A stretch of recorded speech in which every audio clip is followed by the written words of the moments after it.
Welcome back to the deep dive. Today we are jumping into a stack of sources that they're all painting a very specific picture of Avalanche AVX as we head into 2026. And the recurring theme, the phrase we keep seeing, is that this is the platform's golden era. Exactly. And when you think about these big blockchains, you usually think about congestion, delays, that kind of thing. Sure. But the material we have suggests Avalanche has built something different. It's not just promising scalability, it's delivering it with, well, a sense of speed. The analogy they use is a high-speed ski course, not a crowded public road. That's a good analogy. Yeah. And it seems to be working. Avalanche was launched by Ava Labs back in 2020, and now it's just hitting this incredible pace. And it's attracting everyone. We're talking traditional finance institutions, huge gaming ecosystems, and, yes, even the crazy volume from meme coins, they're all living on the same platform. And just to set the scene for you, as of January 2026, AVX is trading at around $14. That's after a 13% jump in just 1 week. So the market is clearly reacting to something. Right. And our mission in this deep dive is to get past that market chatter and really understand why. Why is Avalanche positioned to, avalanche the competition this year? So we're digging into the verifiable data, the core tech. Exactly. And when you look at the evidence, the foundation is just undeniably strong. In 2025 alone, Avalanche processed over 400 million transactions. And that's just on its main chain, the C chain. Pressed on the C chain. And that huge volume directly led to a tripling of deployed smart contracts. They brought in over 113,000 unique developers.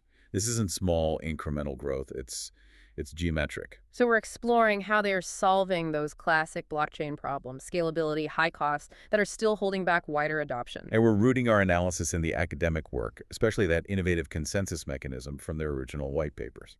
Okay, so that brings us to our blueprint for today. First, we unpack the technical upgrades that made all this possible. Then we'll get into the adoption, explosion, institutional finance, RWAs, and high-volume gaming.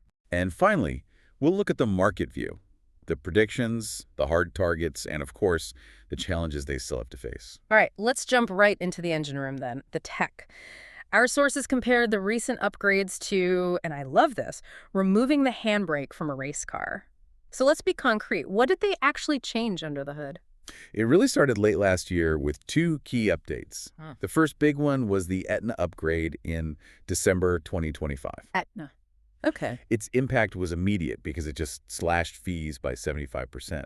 For a user, a gamer or a high-frequency trader, cutting friction by that much is huge. And what was the result? A 38% surge in daily transactions, almost overnight. It's simple, really. Yeah. Low cost, bring in more users. That makes perfect sense. But a month before that, they rolled out the Granite upgrade. Was that just like routine maintenance, or was it part of this bigger picture? Oh, Granite was absolutely essential. If Aetna made the chain cheap, Granite made it lean and fast. It optimized how the validators work and tightened up the whole network speed. So it ensured that as volume surged, the platform wouldn't just, choke on all that traffic. Exactly. It's what allows for that sustained, reliable performance we see in the 2025 data. Okay, but hold on a minute. This is the claim every single Layer 1 network makes, right? We're fast, we're cheap, we're scalable. Of course. So the skeptical question is, how can Avalanche keep pushing speed up and costs down so aggressively without eventually sacrificing security? That's always the big trade-off. And that's the core difference here. It's why the sources kept pointing back to that academic foundation. The answer is the Avalanche consensus itself. Break that down. What does that actually mean? Well, unlike traditional proof-of-work or even many proof-of-stake models, Avalanche is built on these distributed protocols like Snow, which came out of research at Cornell. And so what for the user? What does it feel like? So what is sub-second latency? Near-instant transaction finality. When you make a transaction, there's basically no waiting for it to be confirmed. Wow. And that speed has been validated in, rigorous studies on Byzantine fault-tolerant systems. This is the real why behind the performance. It's not just a marketing slogan. So the engine is fast, but builders, the developers, they need the right tools to actually use it. They've been talking a lot about subnets and L1s. Can you just quickly clarify what those are? Absolutely. So think of the main Avalanche C chain as the central highway. A subnet, which is their term for an L1 or layer 1 in this context. It's like your own private custom highway. So a dedicated blockchain for a specific project. Exactly. A sovereign chain that's still secured by the main Avalanche platform. This lets a bank or a massive gaming studio run their own chain with their own rules, their own fees, without fighting for space on that main highway. And the sources mentioned that deploying these subnets is now way cheaper. Massively cheaper. Through their tool, AVACloud, a developer can launch one of these sovereign L1s in minutes. And because of those Etna and Granite upgrades, the cost is now reportedly 99.9% lower than it used to be. So they've basically removed the economic barrier to building your own customized world on Avalanche. They have. And to top it off, they have $40 million in grants, like Retro 9000, specifically to encourage building in DeFi, AI, and real-world assets. Yeah. There's not just building the road, they're paying people to drive on it. Okay, so we've established the foundation is incredibly fast and cheap to build on. The next logical question is, what are people actually doing with all that speed? Right. Who's showing up? And this is where we transition from the infrastructure to the ecosystem. And the data shows a really clear pivot toward two very demanding groups, Wall Street and huge gaming studios. And the biggest signal of that institutional interest is the growth of real-world assets, or RWAs. So just to be clear for everyone, that's taking something tangible, like a building or music royalties, and putting it on the blockchain as a token. Exactly. And the scale of this on Avalanche is now undeniable. RWAs on the platform have reached a total value of $2.9 billion. That's a huge number. It is. But the critical figure is that the peak value, excluding stablecoins, hit over $950 million. That's a historical record for them, and it represents complex, non-cash assets being managed on-chain. And the big analyst firms are noticing. I saw a report from Bernstein anticipating a supercycle for RWAs, specifically in 2026. This feels like the ultimate stress test because banks won't touch a slow or unreliable chain. They won't. And the partnerships reflect that need for performance and compliance. You have financial tech giants like FIS and Intain building bank liquidity solutions on Avalanche subnets. I also saw Record Financial is tokenizing music royalties, including for artists like AP Ferg. Right. And then in the DeFi space, you have protocols like BNQI and Anchorage that are building out institutional grade staking. That's absolutely key to bringing in serious regulated capital. So that's the suit and tie side of things. But transaction volume a lot of the time is really driven by gaming and grassroots users. Are we seeing real scale there? The data points to industrial scale. Just look at two examples from our sources. The game Off the Grid already has over 13 million registered players. 13 million. And even more telling is a game called Maple Story Universe. It averages 846,000 daily transactions. Wait, say that again? 846,000 a day? That sounds enormous. How does that compare to something in the traditional world? The reports say that single game's volume is more traffic than a peak-hour server for a massive traditional game like Fortnite. Wow. Okay. So you're talking about hundreds of thousands of microtransactions, in-game item swaps, character updates, all being confirmed almost instantly. That's a true stress test, and the network is clearly passing it. And to support all that activity, you need robust financial infrastructure. The sources mention LFJ v2.2 is now a top decentralized exchange on the platform. The synergy is really clear. The tech attracts the builders attract the big institutions and the massive gaming communities, and all that activity drives liquidity into the DeFi ecosystem. So what's the long-term play here? It's ambitious. The sources say they're aiming to capture 10 to 15% of the entire scalable blockchain market, and they want to support the tokenization of $1 trillion in real-world assets by 2030. 1 trillion. So they are betting everything on RWAs being that bridge from traditional finance to the blockchain. That seems to be the core strategy. All right, the tech is firing on all cylinders. Adoption is booming. Let's bring this back to the market right now. AVAX started 2026 up 10%, ranking second among major cryptos in that early surge.